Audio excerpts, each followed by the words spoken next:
Hi, this is Laura from LiveVisions.com, and I just wanted to give you guys some information on Mercury, the sign of Mercury, and what it means. Mercury is the planet of communication, and Mercury goes retrograde about 3 times a year. It is the fastest moving planet. The moon's actually faster, but the moon is really a luminary.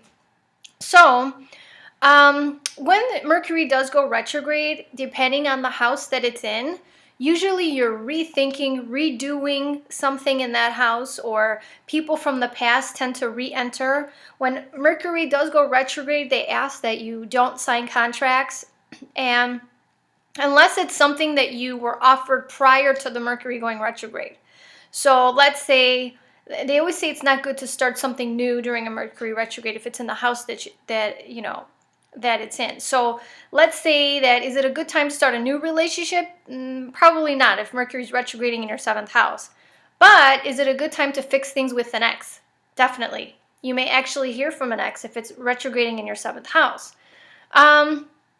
Wherever Mercury is going retrograde, you're asked to kind of look within and sort of reanalyze, rethink whatever, it was retrograding in that house. Pretty much, like I said, Mercury goes retrograde 3 times a year. And during this time, communications can get lost. You could have miscommunications with people. Documents are lost. Bad time to sign legal agreements because of the fact that you might sign something and not know the big picture later on. You may not really see the fine print, or what you thought you were signing may turn out to be something else. So in this video, I am going to go into Mercury by the signs and Mercury by the houses, and to give you a better understanding of what it means. So stay tuned. Hi, this is Laura from LiveVisions.com, and I wanted to give you some information, on what it's like to have your Mercury in Pisces or the 12th house. So what is it like to have your Mercury in Pisces? Well, I have mine in Pisces, so it makes you it can make you a very creative person. It makes your thinking kind of creative. It makes your, you may Pisces is a sign of illusion and delusion. So sometimes you could kind of think to yourself, oh my God, this is, depending on what house it's in, okay?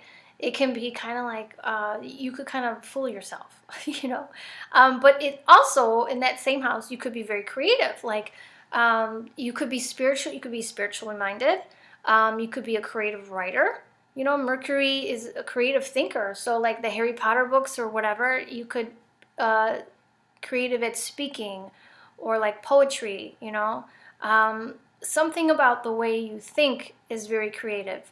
And I will say, the way you communicate, you're very sensitive. It is a water sign, so you could maybe be hurt easily by things that people say, and in your speech, you could be very, I want to say, creative in the things that you say even. So somebody may say, oh my God, she has a big imagination, or he has a big imagination, wow. Where did they think that one up, or whatever. Not that it's a bad thing, because people with Mercury and Pisces can, like I said, be very creative people. So writers and, poets. Also, you could be artistic too, because people, when you communicate, it's not always in the verbal form. You could be an artist, But I will say that the thinking is a little bit dreamy. Like, you may like a lot of the Hallmark movies. I don't know. I do. I'm sick that way, I guess. And you could like a lot of Lifetime Channel, or maybe you read a bunch of Harlequin romance novels when you were in high school. This is all like Mercury and Pisces would like this. They like the dreamy side of life. Where it all works out, and this is where you could fool yourself, because sometimes life is not like this. Life is not always so perfect. So depending on what house this is in, you gotta kind of, look out for that. Now let's tell you this: if you have Mercury in the 7th house, You wouldn't need a partner who is intellectual, because Mercury's, your partner would be intellectual. And if you have your Mercury in the 7th house, you would, in Pisces, you have to be very careful that you don't delude yourself and pick the wrong kind of partner, or the partner who's kind of the science project, and you're not looking at him clearly, But Mercury there, and Mercury can mean a younger person too. Mercury can represent someone who's younger, but always, intelligent, especially if it has to do with your 7th house.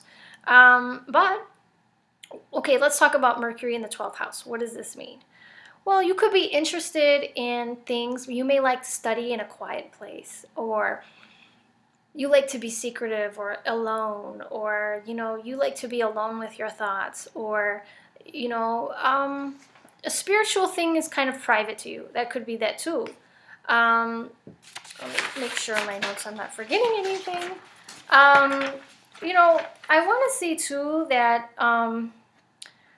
you're interested in the hidden, the mystical, things that aren't really seen. Okay. And I will say, quiet in a solitary place, See, the 12th house represents, spiritual, and it represents things that are hidden. It also represents the self-undoing. And it also represents asylums and, like institutions, okay? So this could also be, it could mean that 12th house is kind of like the house where things are hidden. So with your Mercury there, you may not be able to speak. You could be mute, or you could have, it could also happen where you have issues saying what you feel. You keep it all inside, hidden, and you don't verbalize what you're feeling. I will say Mercury in the 12th house is kind of a hard placement. It could also be too.